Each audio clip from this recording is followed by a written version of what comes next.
When I was brought home from the Taoist temple, my half-sister was already a minor celebrity. She proudly flaunted how she now had an expert poisoning her. Poisoning she'd become a huge star. Meanwhile, she'd mock me, saying that even if I looked decent, my bad luck meant I'd always be a nobody. I didn't say anything. I just looked at the 5 little ghosts clinging to her back, trembling as they looked at me, and got lost in thought. When my dad's driver came to pick me up at the temple gate, I had just finished packing. He finished talking to the young Taoist attendant at the mountain gate, just as I walked out with my suitcase. According to my divination, today was the day, though the time was about half an hour earlier than expected. Where did I miscalculate? I handed him my luggage and started recalculating in my head. Okay. The issue was with the person picking me up today.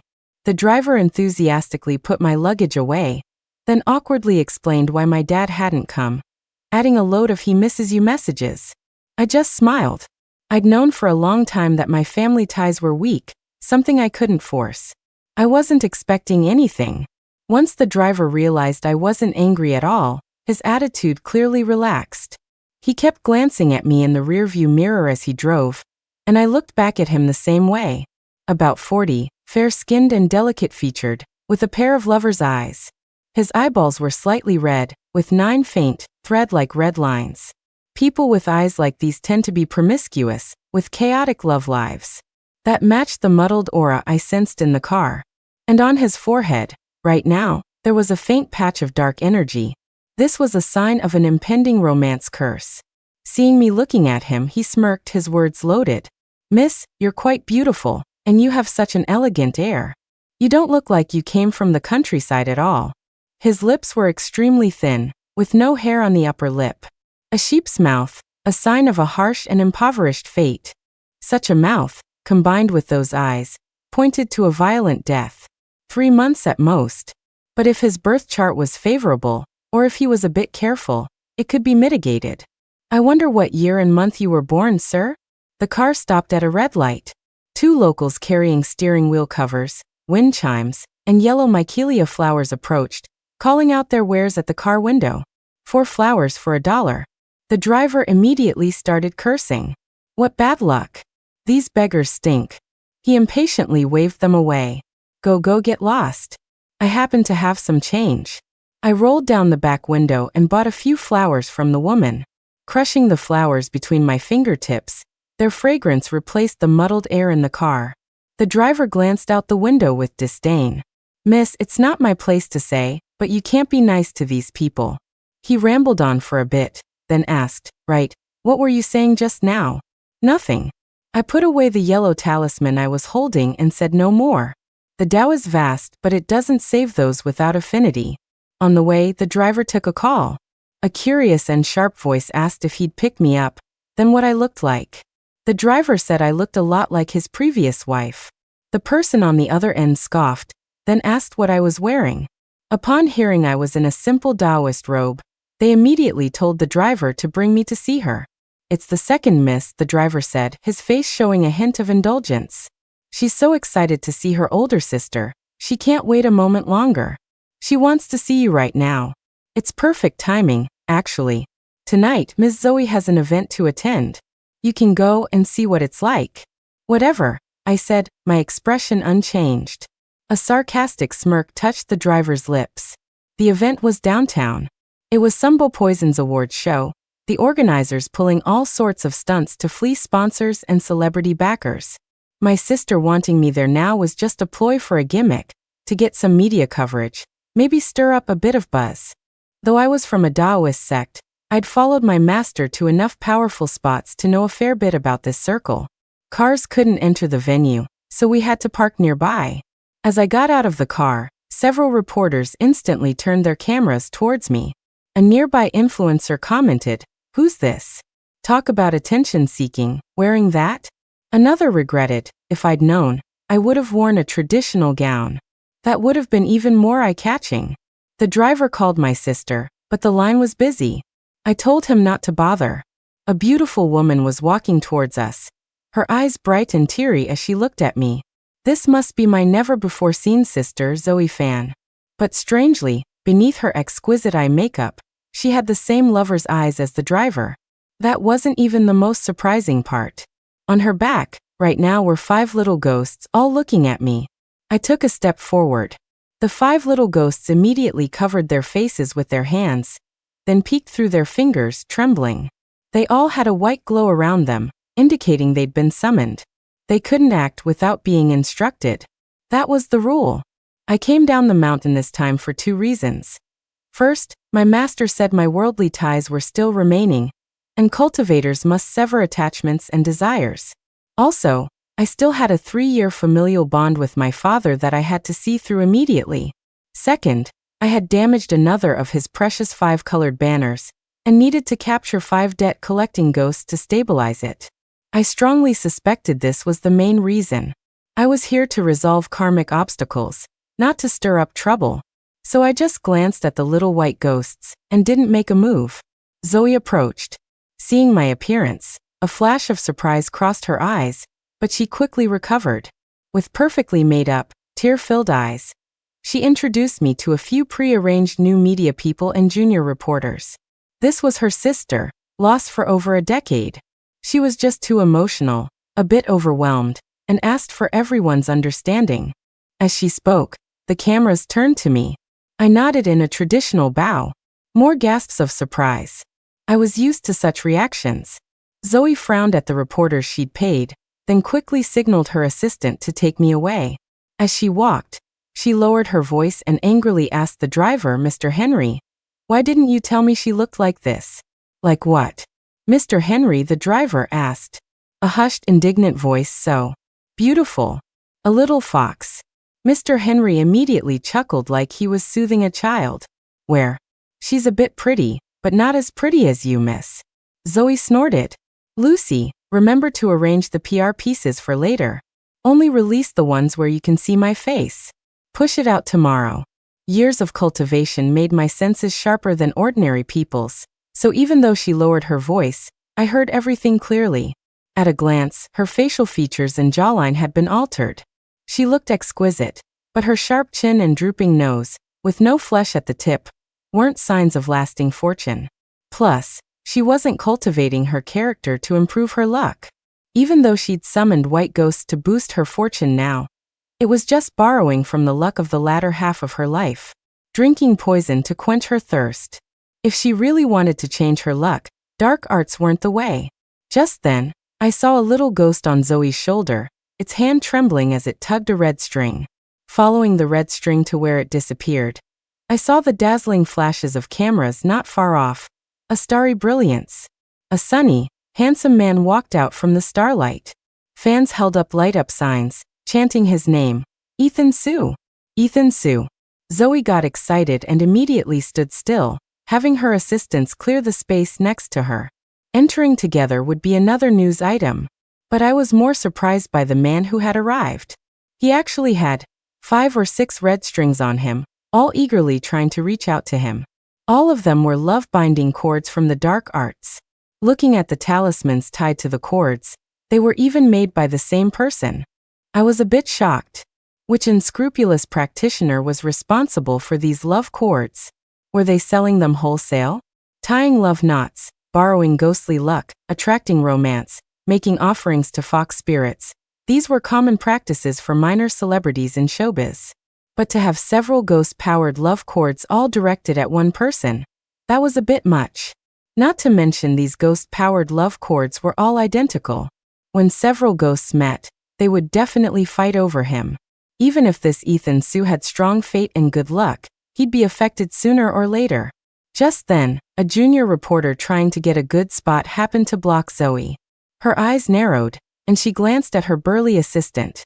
The assistant understood, pretended it was an accident, and roughly bumped into the reporter.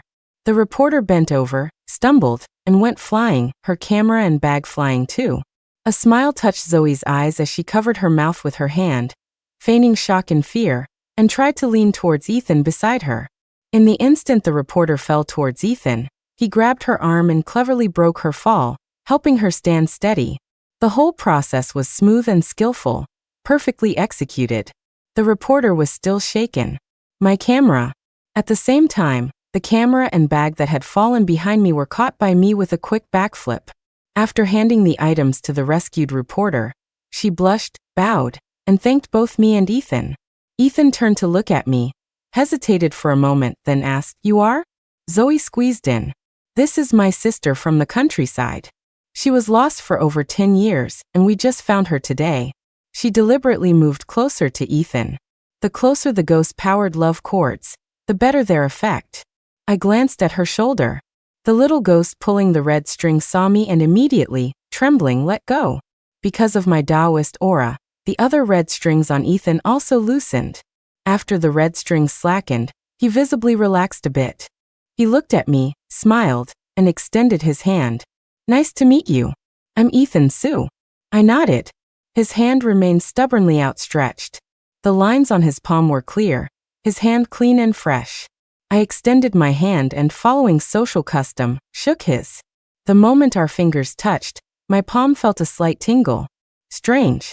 Just then Mr. Henry, the driver, and the nearby assistant, prompted by Zoe's pouting, hastily led me away, saying I needed to rest. I had just reached the dressing room when Zoe walked in, slamming the door of the makeup room behind her. Her cute, energetic demeanor was instantly replaced by a sharp one. "I really underestimated you. You sure can act. First, you put on that holier-than-thou act, but the moment you saw Ethan, you couldn't walk straight. Let me tell you, he's mine." At such close range, her features were clearly visible. "Also, Dad said I'm his favorite daughter. Even if you're back, that won't change anything.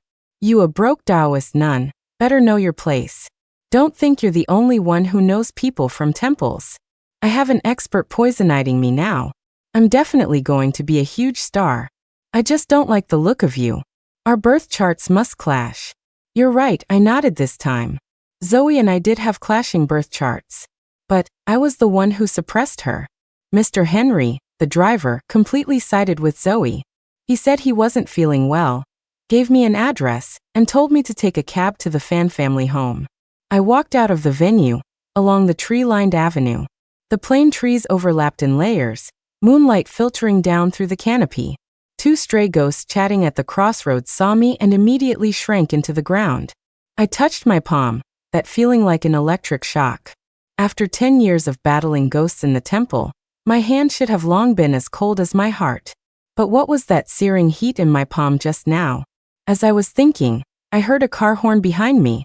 It was Ethan Sue. He was driving, his window rolled down. He asked, "Miss Fan, where are you headed? Can I give you a ride?" "Don't worry, I don't mean anything by it. I just don't know why, but I feel like we hit it off right away. I feel more relaxed around you. This might sound weird, but it's true. Can we be friends?" I saw a female ghost scramble out of the passenger seat in a panic. There were two more little ghosts trembling in the back seat. Of course, he felt relaxed. If he wasn't with me, he'd be with ghosts. I casually grabbed the two little ghosts and tossed them out the window. I looked at Ethan's hands. "Miss Fan enjoys walking?" He looked at me from the rearview mirror. "Not really. I came down the mountain and forgot my wallet. Your moves just now were very clean and impressive. Have you trained?" I looked at the car seat headrest behind him. A piece of a yellow talisman was sticking out from inside.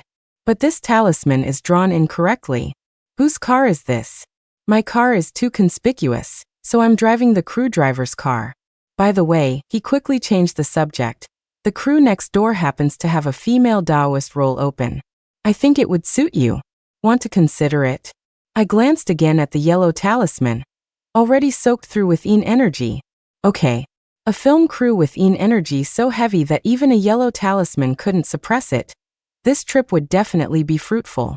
It was a red light. Ethan took out his phone to add me on WhatsApp or get my number. I haven't set up my new number yet. You can just tell me. Ethan paused for a second, then recited a string of numbers and an address. I listened and nodded. He seemed a little unsure, rummaging in the car's glove compartment. Maybe I should find a piece of paper and write it down. I slowly and accurately repeated it back to him. "Miss Fan, you have a good memory." "Of course. I've never forgotten a single ghost I've met." When I got out of the car, I gave him an iron sandalwood bracelet from my wrist. "Thanks. Wear this." You'll sleep well tonight, and your back won't hurt anymore. Ethan's mouth fell slightly open. How did you know? I got out and walked a few steps, then heard Ethan muttering behind me, strange, why was I so nervous just now? I smiled faintly. Of course you were nervous. You're surrounded by ghosts. When I arrived at the Fan family villa, I realized a problem. I didn't have a key. I still had one divination chance for the day. I did a quick calculation with my fingers and waited quietly. Sure enough, the first person to return was Zoe. Having run off midway, she was somewhat exasperated. Were you with Ethan? He left the banquet early saying he had something to do. She looked around, then seemed to realize she was being irrational. I must be losing my mind. How could someone like him be with you? His car is still here. It must have been Tiffany and her posse bothering him. I shouldn't have left. With that, she shot me a sidelong glance. Can't get in? Heh. Wait until I'm done having fun, then you can come back to my house with me. I was indifferent. It's fine. Dad will be back soon. Dream on. Dad's on a business trip, picking up a bag for me on the way. Even if he comes back, it won't be today. Her voice had barely faded. The sound of a car horn beeped from the front, and a black sedan slowly drove up. It was my biological father, Fan Ping, whom I hadn't seen in over a decade. Zoe was instantly stunned. Fan Ping seemed quite emotional, but while his face was smiling, his eyes were calm. It wasn't hard to understand. After I went missing and my mother passed away, he had legitimately married Zoe's mother. He had a wife and daughter again. For memory, replacement is always more thorough than deletion. For me, our familial bond was extremely thin. Each meeting was one less. No emotions involved. But Master said one of the 5 debt-collecting ghosts was in my home. I had scanned the area, and apart from the 5 little white ghosts on my sister that had scurried back to their room to eat offerings, I hadn't seen any. Could it be that the time wasn't right? We went home together. Fan Ping kept me in the living room talking. Zoe deliberately acted cute, asking Fan Ping for her presents, then turned on the projector for him to watch the live broadcast of tonight's award ceremony. I even won a Best Style and Fashion award. Clara. She deliberately dragged out my name, her tone dripping with fake sweetness. Let's watch together. Weren't you there tonight too? As it turned out, when the live stream opened, the most popular segment was from a minor influencer, who had filmed the scene where Ethan and I both intervened to save the reporter. Topic after topic shot to the top. Stoic Taoist nun sister, I'm so here for it. So beautiful. Zoe Fan looks so tacky next to her. Heard the sister is the Fan family's daughter who was missing for over 10 years, just found today. They brought her to the show today. Are they planning for her debut too? I support it. Zoe scrolled for a long time, finally seeing a recently demoted trending topic at the very bottom. Zoe Fan tacky. She was instantly furious and turned to glare at me. I lifted my eyelids and looked back at her. She faltered under my gaze and unconsciously took a step back. Don't get complacent too soon. This isn't my only chance. The next day, I had just returned from getting my ID and official registration done. Zoe smugly called out to me in the living room, "Hey, let me tell you, Ethan asked for our home number today." I knew it. He definitely likes me. Then she muttered to herself, "Tied so many red strings, one of them has to work." Me. No wonder her luck is so unstable. Hey, did you hear what I said? The smell of her perfume was giving me a headache. I'll take what I came for and leave. It won't be long. Actually, you don't have to see me as your enemy. We can just be strangers. Zoe stared at my face for a full 2 seconds, then suddenly laughed. Nice try. You think I don't know your game? You just don't have a strong enough foundation and want to buy some time, right? Don't think you can do whatever you want just because you have a pretty face. Get along? Can you get along with a thorn in your own side? I shook my head. Zoe thought I was admitting defeat. I advise you to go back to your rundown temple sooner rather than later. Otherwise, whatever you want, I'll destroy it. I smiled. Actually, I want you to be well, Zoe. I still gave a piece of advice. Do a good deed every day. Go out less at night, and avoid places with heavy energy. Not every ghost was as easy to deal with as the few little ones she kept. A while after she left, the living room phone rang. It was Ethan Sue. His excuse was reasonable enough. You never called. I forgot something the other day. The opening ceremony shoot is tomorrow at 10 a.m. Thank you. Also, do you remember the address and everything? He listened as I repeated it, then very naturally asked, want me to swing by and pick you up? Someone next to him laughed softly. Ethan, you sure can swing by. Even to the next city. After I declined, Ethan wasn't disappointed. He talked for a long time about things to note on set, told me not to worry, that my scenes were later, and he'd help put in a good word for me, and finally, after much ado, said he'd see me tomorrow. As talkative as Master, but not annoying. This new drama was a Republican-era fantasy. My role in it was a mute little Taoist nun who catches ghosts. It actually fit quite well. When I arrived, the opening ceremony hadn't officially started yet. Everyone had washed their hands, the pig's head offering was ready, the chief producer was giving a speech, and the director was waiting with 3 long incense sticks. Among the dense crowd, I smelled an indescribable meaty aroma. Not stinky, but very rich and cloying, not pleasant at all. Next to Zoe stood Ethan Su and Leo Liu, who played the second male lead. Ethan Su gave me a slight smile. My palm began to heat up. I steadied myself and looked at the newly lit incense. It was burning. Zoe, eager to show off, ran up and blew it out with one puff. The director's face changed with anger. This incense for respecting the spirits was most taboo to human breath. But the auspicious time had arrived, and Zoe was playing the third female lead, so Hiran Narja replaced the incense. This time, it lit, and all 3 sticks burned steadily. Everyone breathed a sigh of relief. But when they finally lifted the red cloth from the camera to announce the start of filming, the assistant holding incense on the other side trembled, and 1 stick fell. 2 long, 1 short, it was death-hastening incense. Something bad would happen within the month.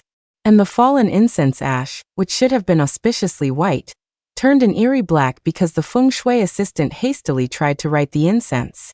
A very bad omen. I couldn't help but frown. Zoe knew I was here for filming. Her eyes nearly popped out.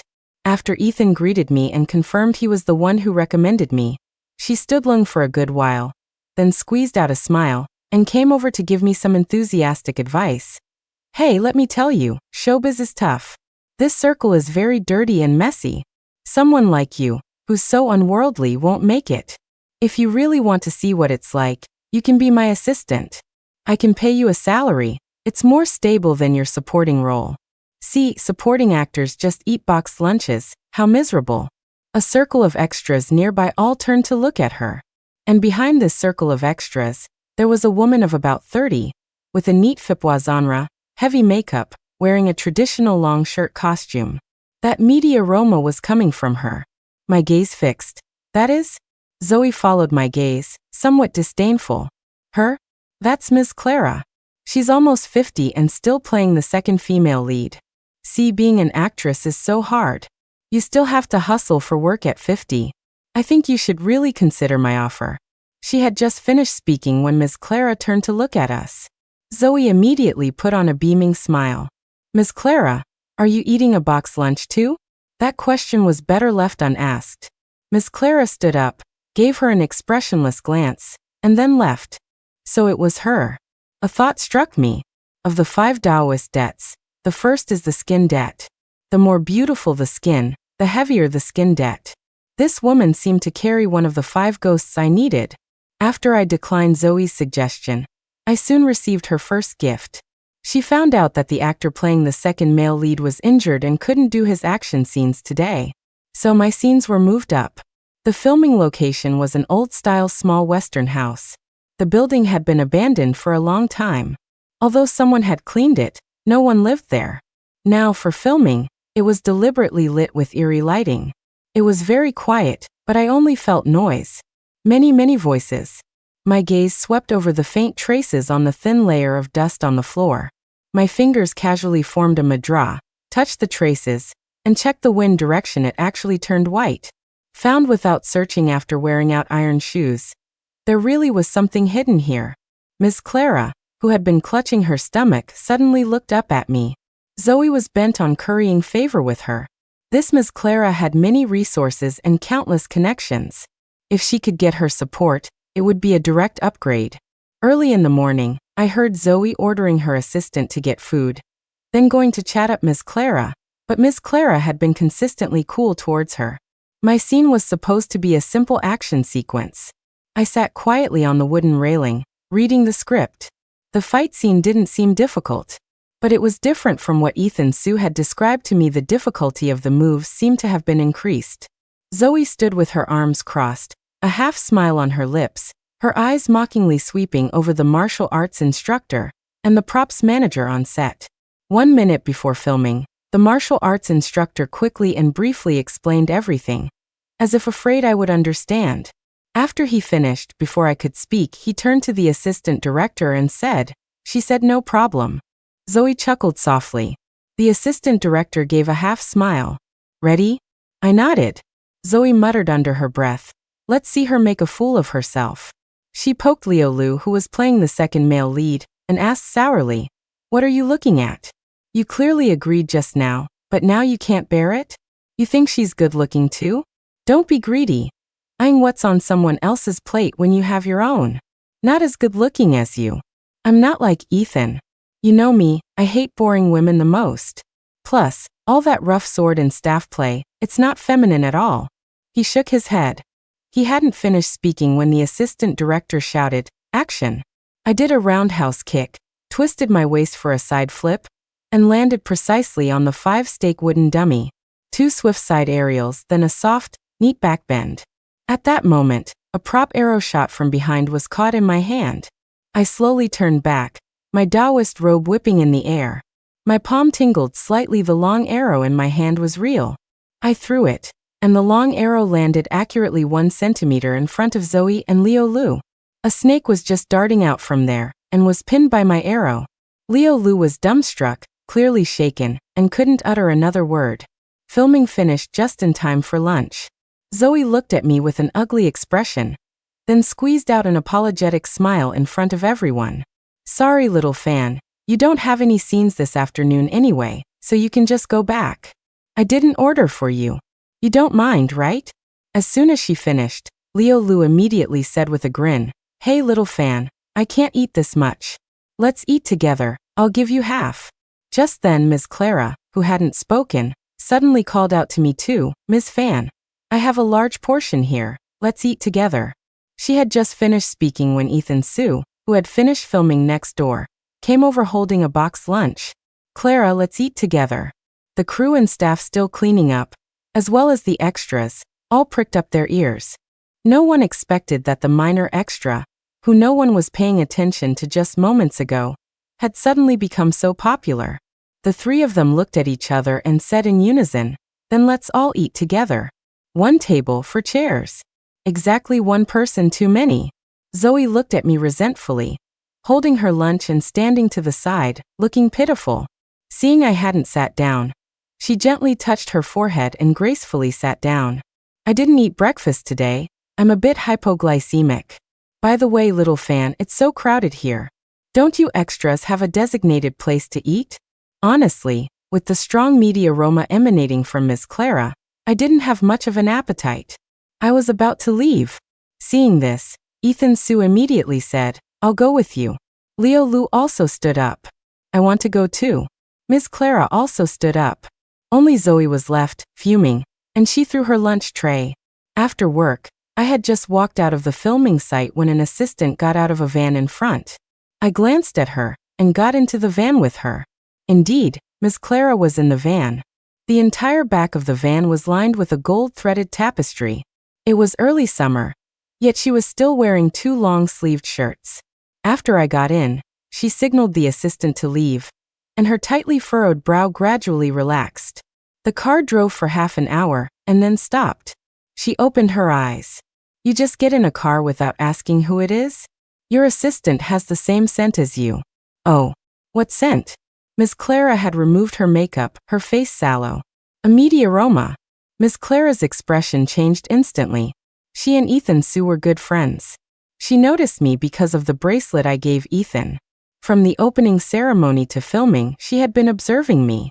Seeing that I had seen through her, she no longer tried to hide it. Miss Fan, as soon as you get close to me, it calms down.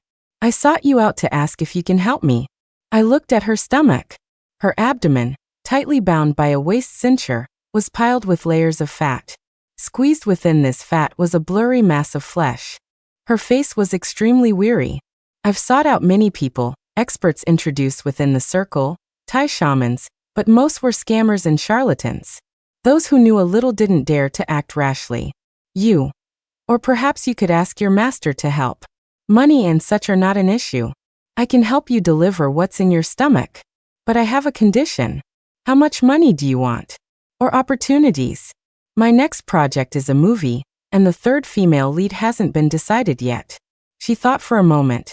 I have a courtyard house in Beijing. It's very quiet. If you like it, I can give it to you. I finished my sentence. My request is simple. You must never use this method for nourishment again. And you must offer 1,327 star lamps at a location I designate. Using legitimate methods to generate income for the temple, this doesn't count as ill-gotten gains. After I spoke, Miss Clara was still waiting. And then? Is that all? That's all. I reached into the small bag at my waist for my ritual tools. Miss Clara was still looking at me in disbelief. I asked her one last time, if you remove it, you will also lose what it brought you. Have you thought it through? Miss Clara immediately said, little friend, compared to the pain of having my flesh and organs gnawed alive day after day, a torment that even the largest dose of painkillers can't alleviate, I can lose anything right now. This pain, at first it was just a second, then it became a minute, and last month it started lasting almost half a day. If this continues, I'll definitely be gone too. If you've decided, then take off your clothes. She removed her 2 long-sleeved shirts. Only then did I realize that her stomach was layers upon layers of tightly packed, compressed skin. There wasn't even a shred of fat. Freed from the restraint of the gold-threaded talismanic belt, a small, meatball-like thing inside her flattened stomach elongated and began to writhe. I located the acupoints, and the peachwood pin in my other hand quickly sliced open the dry belly skin. Inside was a long red worm, covered in scales. Like a snake without eyes. Or like a doll without hands, feet, or facial features. It truly was a flesh ghost nurtured by skin debt. A physical appearance obtained through unnatural, heaven-defying means. The more beautiful, the heavier the skin debt, and the fiercer the flesh ghost nurtured. Fortunately, this flesh ghost hadn't fully matured yet, otherwise it would have been impossible to capture so easily. I turned to look at Miss Clara, who was limp and relaxed. Her features were aging rapidly. The elixirs made from countless fetal extracts were nothing more than countless evil thoughts combined with the effects of poison insects. Now these evil thoughts, borrowing the poison insects, had gradually grown into a fetal form, longing for birth. Once they matured. One poison matures, the mother poison falls. That would be the day of her death. The poison insect, separated from its host, rapidly shrank, finally turning into a red thread wreathed in black energy. Where did you get this skin poison? Miss Clara looked weakly at the black energy.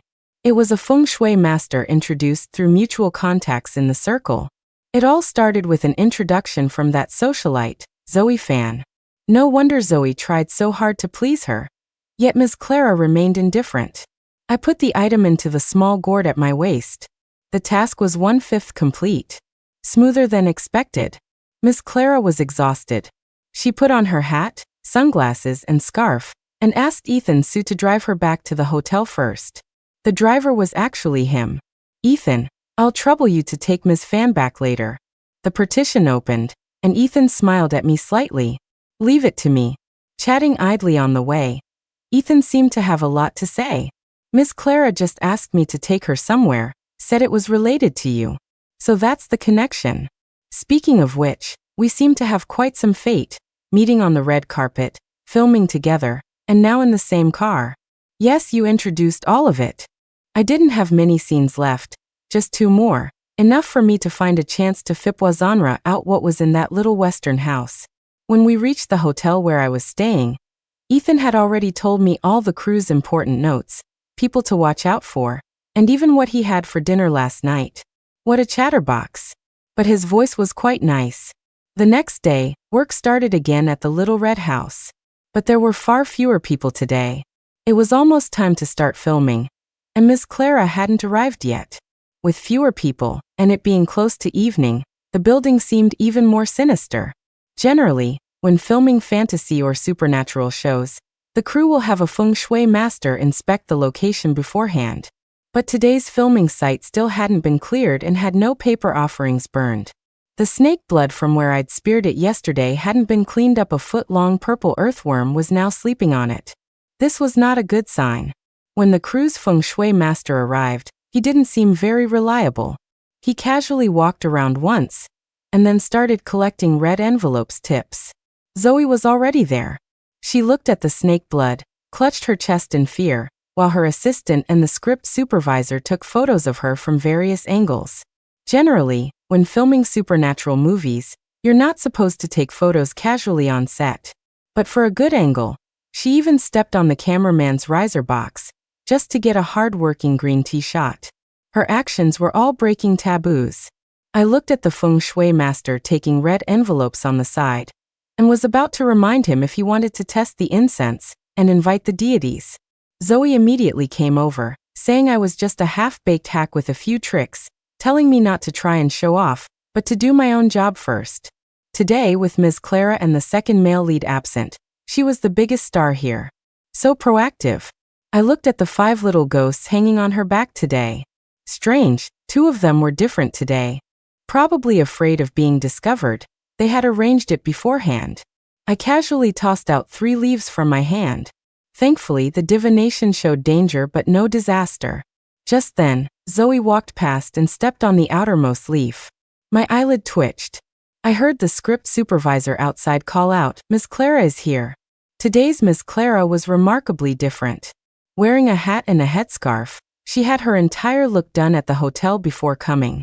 But the moment she walked out of the makeup room, everyone was stunned for a moment. Even today's director was speechless. Overnight, she had gone from looking like she was in her 30s to suddenly appearing 50. Expensive foundation and countless layers of makeup couldn't hide her fatipoison and agedness. Overnight, she looked like a completely different person. The director raised his hand to pause, then pursed his lips. "Clara, did you not sleep well last night? Do you want to rest first?" Miss Clara, who had been tense, her face instantly fell upon hearing this. She immediately put on her sunglasses. Filming was thus interrupted. As soon as Miss Clara left, Zoe immediately exclaimed dramatically, "What happened to Miss Clara? She seems to have changed suddenly. I'm really worried for her." Miss Clara, who had already reached the door, stopped and looked back at her. Miss Clara left. I was just looking for a reason to stay when Zoe said her leg hurt. She couldn't stand for long, and needed a stand-in. I readily agreed. This film set definitely had problems. The building was a 1990s imitation of a Western-style house, but the foundation underneath was original. Zoe dawdled until evening, talking to the director about her understanding of Ms. Clara's role, her words hinting that she could try it too, while her other hand tapped the back of the director's hand. The director said it would be hard to find a suitable replacement for Ms. Clara's role right now. Zoe looked left and right, then pointed at me. "Her height is similar to mine. Didn't you also say she looks good? We could swap her in." In Zoe's view, compared to the third female lead, becoming one of the dual female leads was definitely more attractive. After much dawdling, filming finally wrapped up. Once the set was cleared, everyone breathed a sigh of relief. Several actors were sneezing uncontrollably. "Damn, why is it so cold today?" I pretended to offer drinks and swatted away the little ghosts crawling on several people's shoulders. Once it passed 8 o'clock, these little ghosts emerged. These little ghosts, though small, had fierce eyes. They looked at me coldly, and if they jumped far away, they would even bare their teeth. Why were there so many little ghosts here? The 5 little white ghosts on Zoe's shoulder didn't dare to make a sound, huddling together on her shoulder. She had gotten a new opportunity and looked particularly happy. Seeing me walking slowly behind, she said she had left something and wanted me to go back and get it. "I gave you such a good opportunity. Aren't you going to repay me? You wouldn't refuse to do this little thing, would you?" It was exactly what I wanted. I turned back to go in. Hearing her mutter behind me, "Opportunity? Dream on. I'll have you replaced tomorrow." She glanced at her assistant. The moment I went inside, the lights went out, and the door closed behind me. The gourd at my waist began to move slightly, and almost simultaneously, a whirlwind started in the courtyard. The sound of the wind mixed with the laughter and crying of many small children. Someone was watching me in the darkness, and something was close by, repeatedly trying to blow in my ear. Pitch black, you couldn't see your hand in front of your face. My robes fluttered silently. As they billowed, many firefly-like things suddenly lit up in midair. Looking closely, they were pairs of black, grape-like eyes. And the aura from the gourd on my body had clearly attracted them. I reached out, took off the gourd, shook it, and let more of the scent disperse. All the wind suddenly stopped. And in that instant, an icy chill came from my spine and the top of my head simultaneously. I spun around, stomping one foot on the ground. Suddenly, there was a piercing cry. A child's head was pulled out from below.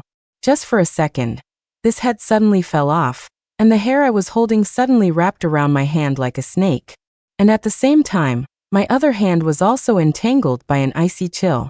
The surrounding darkness instantly turned a bizarre red. An indescribable stench hit me, almost making me faint.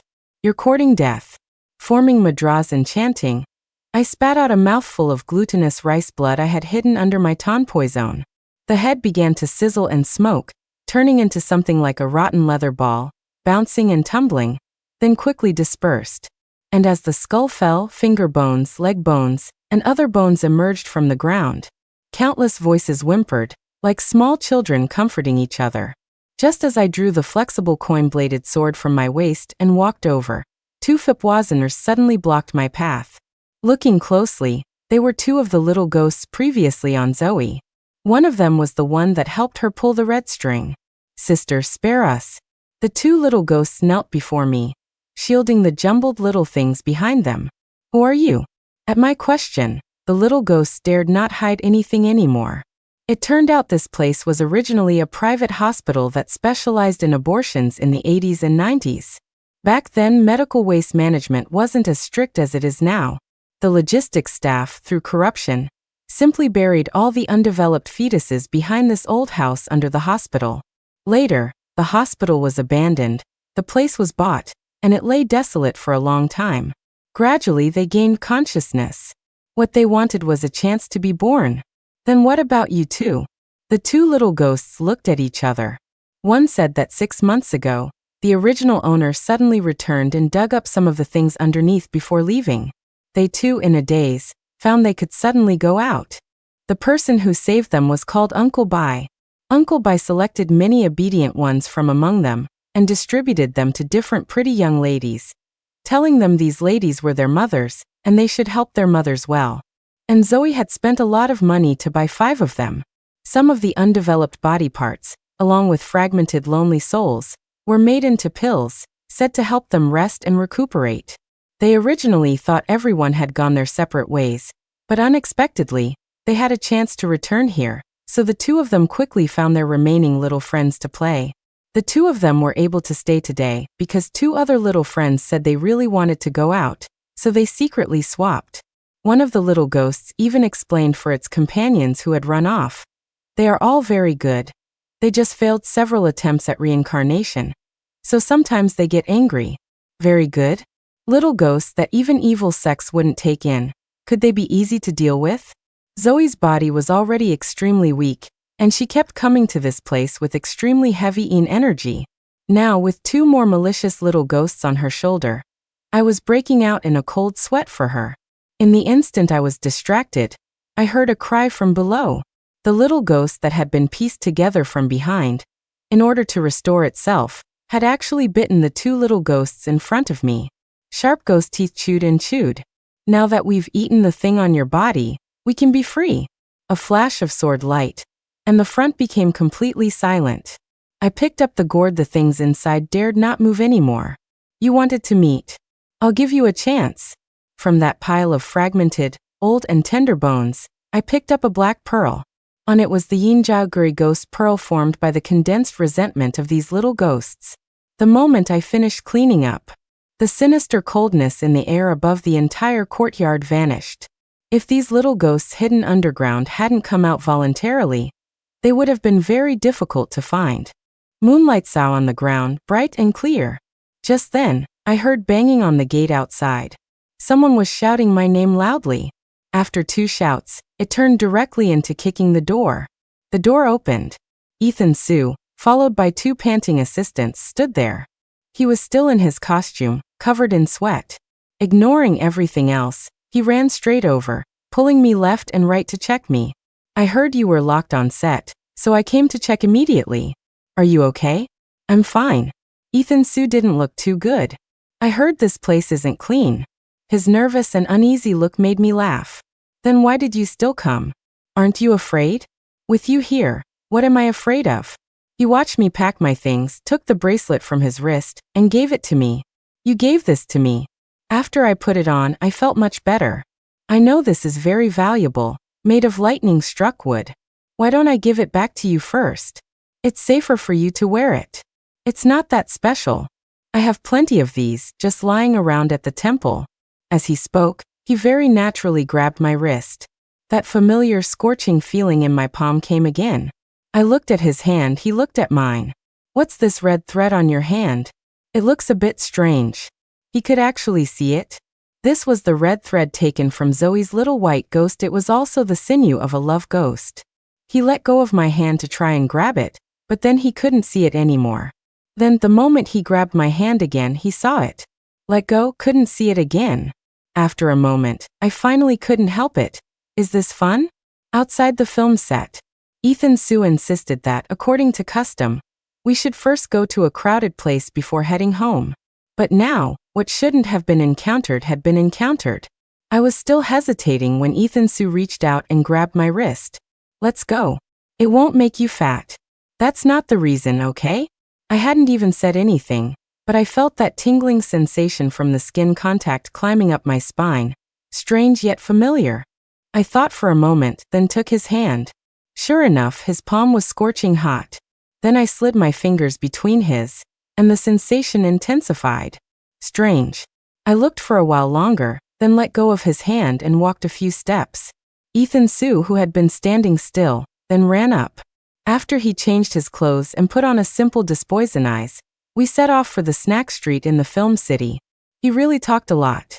While eating, he talked about interesting things that happened during filming and his own embarrassing moments. After finishing one story, he would stare at me, waiting for my reaction. As he was talking, he suddenly asked, "Do you believe in past and future lives?" I raised an eyebrow. The Dharma is not lightly transmitted, the Tao is not cheaply sold. If it's for divination or fortune-telling, that's a different price. I used to always have a dream where I was holding on to someone falling off a cliff, he said suddenly. His expression turned somewhat.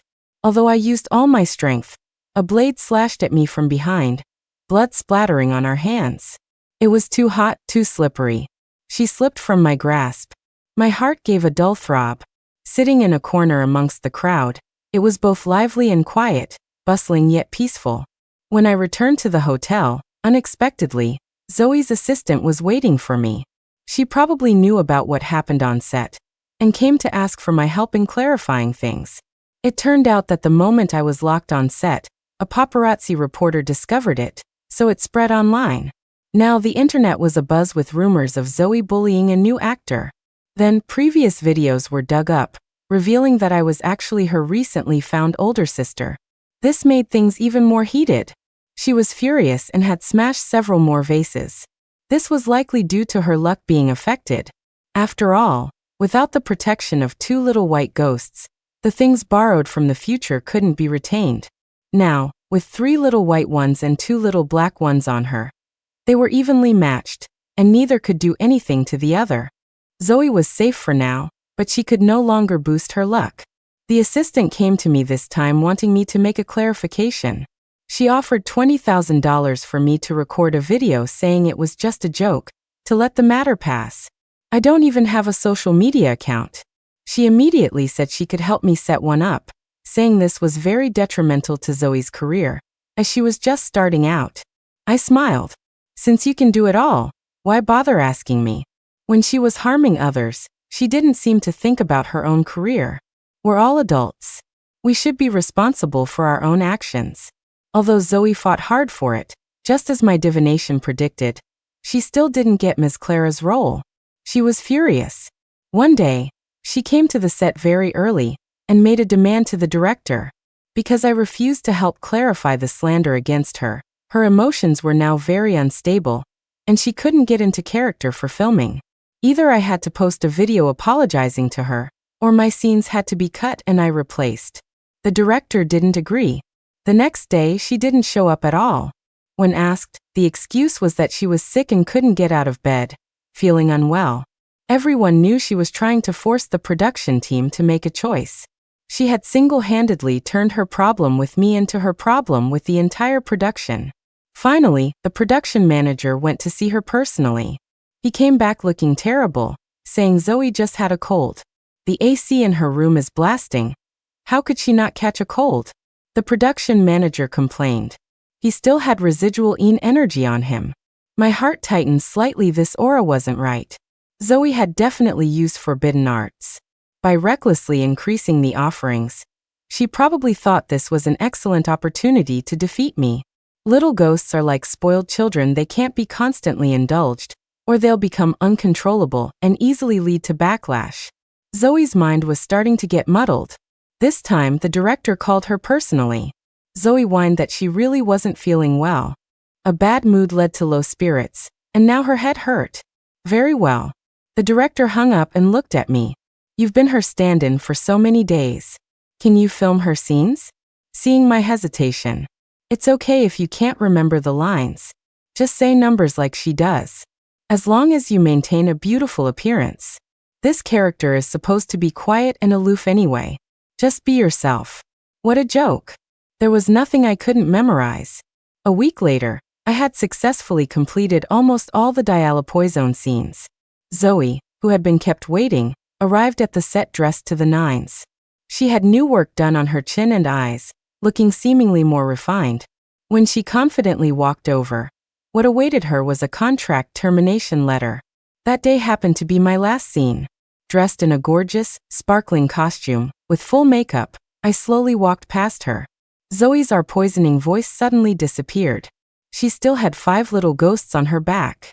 But the 3 little white ones were skinny, while the 2 little black ones were noticeably more robust. I paused for a second. Zoe glared at me fiercely. The mood of the one making offerings directly affects the mood of the little ghosts. The 2 little black ghosts behind her glared at me fiercely. The moment I passed them, one of the black little ghosts actually lunged at me recklessly. I subconsciously waved my hand, formed a mudra, and grabbed it, but I didn't expect there to be another one at my feet. The moment I was about to fall into the water, I directly grabbed Zoe's hand. Both of us fell in. I can't swim, but luckily the water wasn't deep.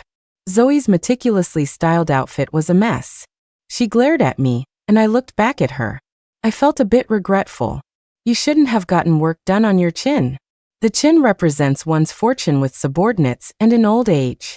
It shouldn't be sharp and pointed. You're just jealous, aren't you? Jealous that I'm prettier than you now. That I have more resources than you. She snorted. I'll rise again.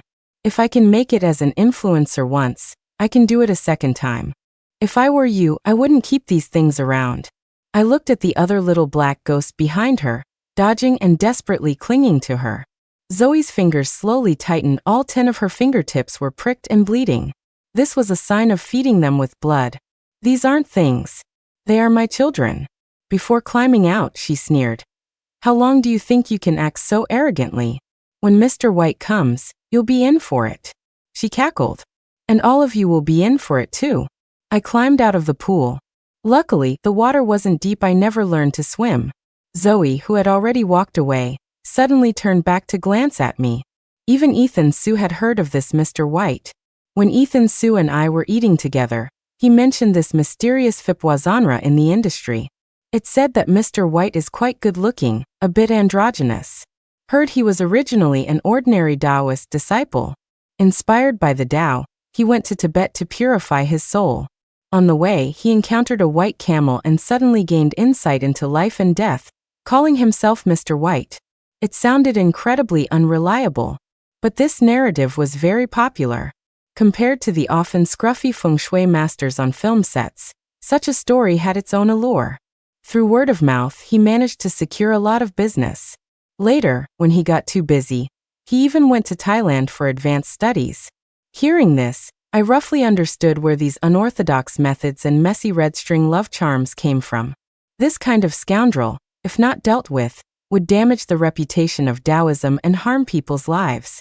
I looked at Ethan's now clean back, without a single red string, and it felt incredibly pleasing to the eye. Unfortunately, I only had 2 divination chances a day. Any more would be inaccurate. Otherwise, I would definitely try to divine when his next red string would appear. I really want to meet this legendary Mr. White. I had just finished speaking when Ethan Sue fed a piece of pastry into my mouth. What's so great about meeting someone like that? His actions are sinister. He can't be a good person. Unexpectedly, before I met Mr. White, I encountered another fine face first. At the wrap party, Ms. Clara's assistant suddenly found me. She called me to a corner of the side hall and told me some news. Ms. Clara asked me to remind you, Zoe Fan has been getting very close to your crew's assistant director recently. I just heard they went backstage, and your name was mentioned before they went in. Be careful. She had just finished speaking when the assistant director from over there also came over. The assistant immediately lowered her head and left. His glabella was very dark as if it had been dipped in ink. The spiritual flames on his head and shoulders were about to go out. He was grinning, completely oblivious, his face showing the sated smile of someone who just had their fill, and he eyed me with ill intent. Congratulations, getting such a good roll on your first try. I touched my glass to his and pulled back. My fingers brushed against that darkness, and I actually pulled out a strand of black, silk-like energy from him. It vanished into my palm in an instant. The assistant director tilted his chin up. So, are you looking for a one-time deal? Or do you want to continue? This was a huge temptation for anyone wanting to enter the industry. On his lapel, a camera blinked faintly. Was this a live broadcast? The assistant director lowered his voice, a smile in his tone. If you really want to, come to my room tonight. We can discuss it thoroughly. He leaned closer, the flames on his shoulders flickering. His mouth actually had a decaying smell. It was the smell of the earth and rot. I immediately took a step back. What did you eat? That smell is so strong. He was baffled. I didn't eat anything. I just kissed. One of the flames on his shoulder suddenly went out. Then his shoulder suddenly slumped a bit, and just then, I saw what looked like a black hand on his shoulder. Then the assistant director collapsed directly. He fell and rolled forward, landing headfirst, his head covered in blood. A nearby server immediately picked up a walkie-talkie, calling for a medic. I quickly knelt and pressed on the vital points on his head to prevent his spirit from scattering. A chilling energy had almost sealed his spiritual openings. And at that moment, a sarcastic voice sounded behind me. I hear you have some skills. Dare to make a bet with me? I bet you can't save him. Hearing this voice, I couldn't help but raise an eyebrow. My hands didn't stop. Forming mudras, gathering the soul, steadying the heart, expelling evil. The person behind me saw this and snorted. He just copulated with the body. Evil energy has already invaded him inside and out. Even if you have some skills, I'm afraid it's too late. My reputation as White Camel, earned traveling far and wide, is not for nothing. Unless my old sex junior aunt steps in, otherwise humph. As he spoke, he threw out his I Ching coins, performing a divination. The outcome was ominous. The gate of death. He glanced at the crowd gathering around and chuckled softly. In 1 more minute, he'll die at your hands. And before he dies, he'll conveniently blurt out your illicit affair. I'll have a puppet ghost possess him. I've raised this ghost for many years. To hurt it, you'd have to hurt me. Today, I'll show you what true Taoist skill is. Seriously so talkative. But this talkativeness is really damn annoying. I grabbed the neck of the little puppet ghost that was about to take advantage of the situation, yanked it up like a dog, and flung it in Mr. White's face. Blackie, why are you still so noisy? Mr. White, who had just been looking down his nose with arrogance, suddenly looked as if he had an egg stuffed in his mouth. He gaped in shock. You. I frowned. You what? Kicked out for a few years, and you've forgotten how to address your elders? Mr. White swallowed hard. Junior aunt. You, why are you here? I stood up, and he immediately retreated 3 steps. Hand it over. I looked at him. With immense heartache and helplessness, he crushed the puppet ghost in his hand, revealing a small piece of a flagpole inside. He handed it to me trembling. Junior aunt, please listen to me. Speak. Let me hear what good deeds you've been up to these past few years after running off with the temple donations. I took back the golden flagpole piece of the 5-colored banner. If he hadn't stolen the base of the 5-colored banner, would I have casually thrown a dart and damaged it? Zoe, who had been hiding in the back watching the show, saw this and came out, clutching her phone. Her face was painful. Of the 4 ghosts originally on her back, only the robust little black ghost remained. The other 3 white ghosts were gone. That thick, indescribable stench was coming from her. Forcing ghosts to devour each other, an evil ghost becomes a spirit. Mr. White, what are you doing? Hurry up and make your move. The flesh on Mr. White's face twitched. Make what move? This is my junior aunt. Zoe shrieked. I gave you so much money. Even if it was your own father, you'd have to do it. Mr. White frowned. Shut up. The luck and romance I gave you were more than enough to cover it. Don't you think about how someone with your meager destiny could have so much good luck and opportunity? If I hadn't helped you change your fate and borrow luck, you wouldn't even be an influencer now.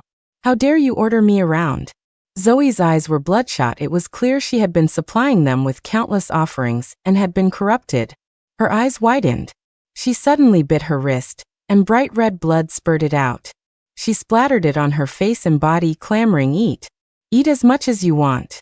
I gave you the little white ones too. Now you can only listen to me. I want you to. Her words stopped abruptly. There was no need for me to even act. Mr. White immediately stepped forward and slapped Zoe across the face. A flurry of fierce actions, and Zoe collapsed unconscious on the ground. She's possessed, Mr. White announced to the onlookers. Those 2 were doing unspeakable things in Ain Place and attracted an evil spirit, but I've already dealt with it. Mr. White came over, a fawning smile on his face. Junior aunt, are my master and grandmaster in good health? So concerned? Why not go back and see for yourself? Mr. White nodded repeatedly. Yes. Then he came to his senses. No. Are all these things you're doing? Mr. White looked pained. Yes and no. Junior aunt, firstly, it was to make a living, and secondly, it was all for spreading the Tao. Some were bought, some were imported from Thailand. You can't sell them anymore. Huh. Unwilling? I reached out, grabbed the little black ghost from Zoe, kneaded it, and flattened it, turning it from a watermelon size to a pill size. The little black ghost's sharp teeth extended. I pulled them out one by one, crushed them into powder, and sprinkled it on top. Mr. White immediately, willing. I'll listen to whatever junior aunt says. Zoe, still struggling on the side, wouldn't give up. Mr. White, I can give you lots and lots of money. How much do you want? As long as you. Mr. White frowned and signaled an assistant to cover her mouth. Now 4 of the 5 debts were settled. Only the last ghost debt remained. After this turmoil, the wrap party ended abruptly. I left early. I saw Mr. White glance at me to then sneak another look. I frowned. So sneaky. What are you looking at? I didn't expect Junior Aunt to look like this when she grew up. He smiled. If Junior Aunt wants to enter the entertainment circle, I can make introductions. Are you looking to die? Mr. White clutched his head and ran off trembling. At the bottom of the stairs, he bowed to me. Goodbye, Junior Aunt. He took a step, then walked back, standing at the foot of the stairs. Junior Aunt, there's one more thing I think I should tell you. Speak. That day, I heard Grandmaster and Master talking about you. Grandmaster said that in your destiny, you have 50 years without a connection to the Taoist path. A doctor cannot heal themselves. Diviners cannot divine their own destiny. So Master wanted me to come down the mountain not because I damaged his precious 5-colored banner, but because of this. I thought about all his instructions before I left the mountain, and all the times he had gradually introduced me to the secular world in the preceding years. I should have realized it sooner. How could Master, already well past 70, be someone who would toil for worldly possessions? Thinking of the backpack he prepared for me and the cash inside, I smiled, but my eyes couldn't help but turn red again. No wonder he avoided seeing me when I left that time. A teacher for a day is a father for life. I took out my phone and called Master. The phone rang for a long time before it was finally picked up. What is it? Why are you calling at this hour? I was just about to finish my practice, and now you've interrupted me. The voice on the other end grumbled and complained. Master, I miss you. The other end of the line went silent. After a moment, there was the sound of someone clearing their throat. Master understands. Next came an endless stream of nagging, but this time, hearing it, I felt no annoyance, only warmth. I still have one divination chance left today. I stood on the steps until a passing car honked, and I finally came back to my senses. A car was parked in front of the steps. I didn't know how long it had been there. Seeing me look over, the car window slowly rolled down. Ethan's smiling face appeared. I got in the car and fastened my seatbelt with one hand. Then I looked at him. Why didn't you say anything when you arrived? Seeing you standing on the high steps in a long dress, you had an ethereal beauty. I didn't want to interrupt. I smiled. Ethan Sue mentioned that Zoe was trending online. The little assistant added to it. Just now at the wrap party, her embarrassing behavior was all recorded, and now the internet is in an uproar. The paid trolls and burner accounts she bought before were all exposed, as well as the matter of buying romance-binding cords. It's causing a huge stir. What is gained through external means will inevitably be lost to external means. Zoe's good luck had probably run out. Everyone used to think she was an energetic and cute rich second-generation kid, but now it's been dug up that her mom was the other woman who married her dad. Clara was born less than 10 months before Zoe. Mr. Fan definitely cheated while his wife was pregnant. And it's said that less than a year after her sister went missing, her mom moved into the house. Rumor has it she originally used pregnancy to force the marriage, but everyone says she doesn't look like her sister Clara at all. More like, Ethan Sue said, like their family driver. For every sentence the little assistant said, Ethan would elaborate. It was quite lively with all the chatter. I smiled. Joey, is your boss always this talkative? The little assistant glanced at Ethan, wrinkled his nose, and said with a smile, not at all. My boss usually doesn't talk much. He's super cool. Ethan coughed, but his hand very naturally grabbed mine. You're the talkative one. This time, it wasn't just my palm that was hot, my face was too. I quickly changed the subject. I still have my 2 divinations for today. I'll do one for each of you. The first was for Ethan. The stars of romance are aligning. The second was for the assistant Joey. But it's a tribulation. Combined, it's a love tribulation. This disaster is imminent, the time is. My eyes widened. Now. As soon as my voice fell, there was a loud bang. A car slammed into us violently. Then it started up again. I saw clearly the driver, covered in blood, was Mr. Henry. He stared at us with his wide lover's eyes. Blood dripped from his face. His breathing was ragged. Then he ignited the engine again. But this time the car was wrecked. He opened the car door and stumbled towards us. The little assistant had fainted. Ethan Sue had also lost consciousness. My chest ached terribly, but I could still move. The car was leaning against the bridge railing, with the river right beside it. He was panting heavily. Passing drivers who had stopped were also preparing to come over. Mr. Henry used all his strength to start pushing the car. I struggled to open my car door. He immediately abandoned the car and came after me. Zoe said if I help her fulfill this wish, she'll call me Dad. His face was covered in black energy, his smile cold and painful. All these years, I watched her grow up. She's so filial to me. She introduced me to so many good girls, set me up, let me take pictures. She's finally going to acknowledge me. When the old man dies soon, I'll be the rightful master of the Fan family. As for you, you bastard, I'm going to kill you today. So talkative. Villains always die from talking too much. I took a step back. Behind me was the railing full of gaps. If you kill me, you won't live either. This is an accident. Zoe said you can't swim. Last time you fell into a small pond, you almost drowned. Indeed, I couldn't swim. But after the last accident, Ethan had pestered me relentlessly to learn how to swim. I suddenly felt a bit of regret. Just then, I noticed someone behind the driver, filming continuously. Looking closely, it was the junior reporter from the red carpet. Her phone was still live streaming, and the camera in her hand had become a weapon. The moment Mr. Henry reached for me, with a thud, the camera smashed down on him. Then again, Mr. Henry completely lost his ability to fight.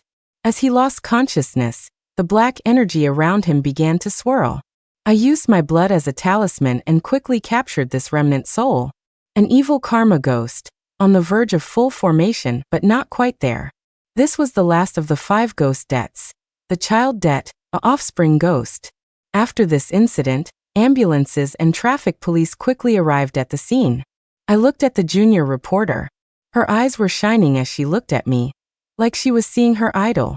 "Thank you," I said, then quickly went to Ethan Sue in front.